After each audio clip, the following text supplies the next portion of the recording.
Hey everyone, welcome to this week's set of lectures about interest groups. I'm Andrew Ivy, your host, your instructor for American politics. Let's just get to it, shall we? So, the first thing you should think of when you think of interest groups is this phrase dark money. You've probably heard dark money on the news before. This money we don't know where it comes from, the public finds it very difficult to trace, but it goes to politicians and it supposedly influences them for the worst. And that's the idea that many of you probably think of when you hear words like lobbying and you hear words like interest groups, political donations. You think of this anti democratic faction trying to undermine democracy. That is certainly an accurate description in some cases. But, excuse me. First sneeze that you guys have had recorded this quarter. But you should also know that interest groups can act for the good of democracy and indeed for the good of you. So let's just talk about a definition of interest groups. Interest groups are private organizations or voluntary associations that seek to influence public policy as a way to protect or advocate for their interests. They are, in other words, membership organizations. So I want to unpack this here really quick because there's a diversity of interest which you will be exposed to in this lecture. You have what you might think are more sinister interests, right? You think about maybe the oil lobby or the coal lobby or the NRA. You think about these guys that are kind of characterized as villains in American politics, and that is certainly an interest group. But so is the NAACP. So is the LGBTQ Alliance. You have interest groups advocating also for minority rights. But there are concerns about the existence of these interest groups, whether they are good or bad. And of course, this is an American politics class, so we're always going to refer back to the founders, right? And James Madison in the Federalist Papers, he's very preoccupied with the evils of faction because factions have specific interests. Those interests could conflict with the greater public interest or the greater public good. So think about, for instance, a really good example that I just mentioned, the National Rifle Association. Now, some of you, like myself, may enjoy your guns. That's okay. But I want to use this as an example because the majority of Americans are in fact for some gun reform. It is just you have a very powerful lobby who has been able to influence policymakers against this majority. And that's true also of minority rights. You have one very small group, and their interest may not align with the interest of the public good. But they are inevitable. Factions are inevitable. So the question then becomes, if they're inevitable, are they bad? Are they good? Is this conflict normal? And is it harmful? If it is harmful, how? So you have what we call a pluralist argument in favor of factions. And here's how it goes. Free elections, the pluralist will argue, do not effectively and consistently communicate the wants or needs of everyone. So, for instance, you may have voted for Donald Trump, but you may not feel that his trade policies line up with what you want.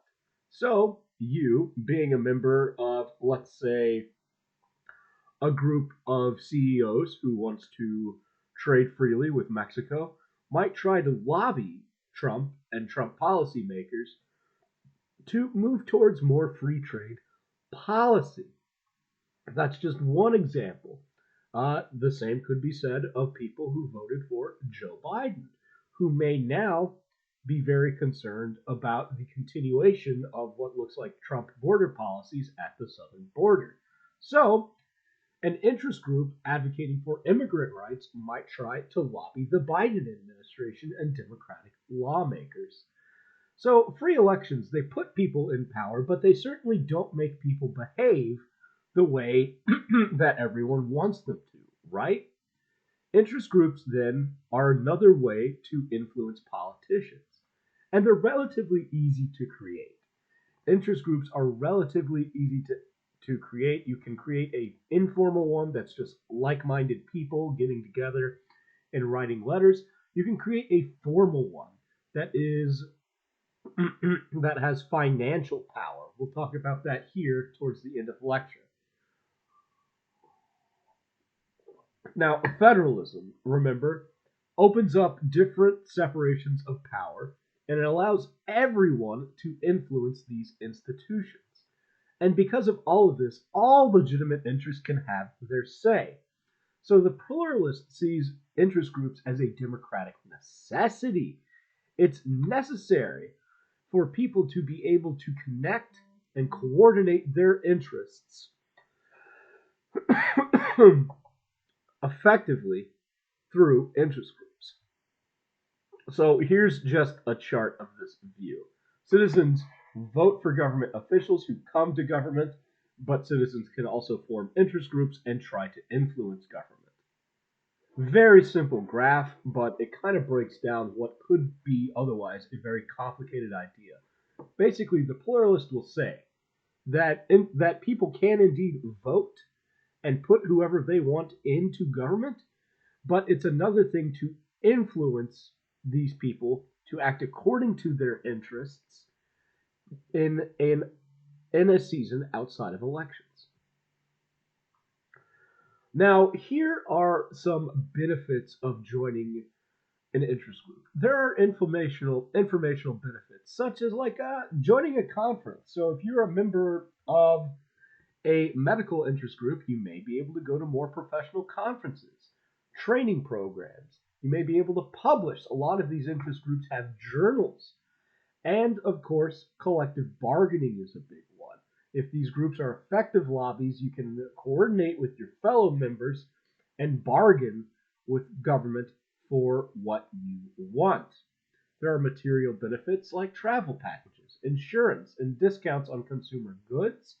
And the solitary benefits solidarity. Don't underestimate the power of friendship as a glue that holds people together. That sounds corny, but we'll talk about this in class. And networking opportunities. And of course, there's these benefits of purpose. You have someone to advocate for your preferred policies. You have someone to represent your interest to government and participate in public affairs. So now, I want to talk about this big bad word you've probably heard, lobbying. Lobbying has a very easy definition. It's an effort to influence a public official. Okay, very easy. Now, let's talk about some of these examples. Meeting with legislators, with senators or congressmen to discuss issues. Giving presentations, conferences, and workshops for lawmakers. And lobbyists, of course, can be intermediates between private organizations and lawmakers. Now, none of that sounds particularly bad, does it? None of this sounds particularly bad. Meeting with legislators to discuss issues? Well, shouldn't we be meeting with legislators to discuss issues? Giving presentations and conferences? Should that not be something that lawmakers go to? I guess the one that seems to raise the most alarm bells for me, and therefore probably for you, are lobbyists who act as intermediaries, as links between private organizations and lawmakers. That can definitely be a problem, and it's something we're going to talk about further in the slides. Now, private interest groups.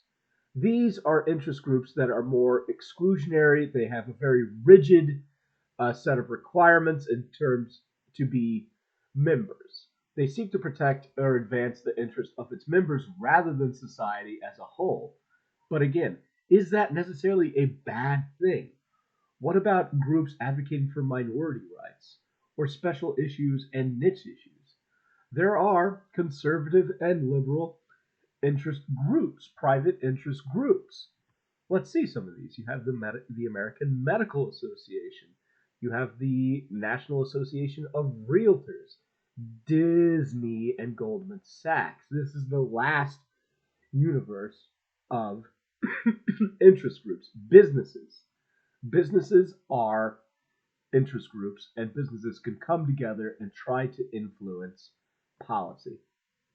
There are also professional associations, such as associations of doctors, lawyers, and indeed lobbyists. And then, of course, there's labor associations. All of you guys should think about joining a union if you can afford it, because their main role is to protect the jobs of its members and secure the best possible wages and benefits for their workers. Now, there are also public interest groups. These are broader and they have society wide goals. And then you have advocacy groups. Here we have the NRA, the American Civil Liberties Unions, Planned Parenthood, and the Sierra Club. All of these are really spawned by social movements. So, this, of course, is sponsored by this notion that the Second Amendment is under attack. The American Civil Liberties Union spins out of the civil rights movement, Planned Parenthood out of the women's rights movement, and Sierra Club out of a movement to protect the environment. Then, of course, we've got two smaller types. Local government can try to lobby higher government, and there are nonprofits looking to advance their work. So, for instance, the Red Cross can also try to lobby government. Now, we will continue on this slide next.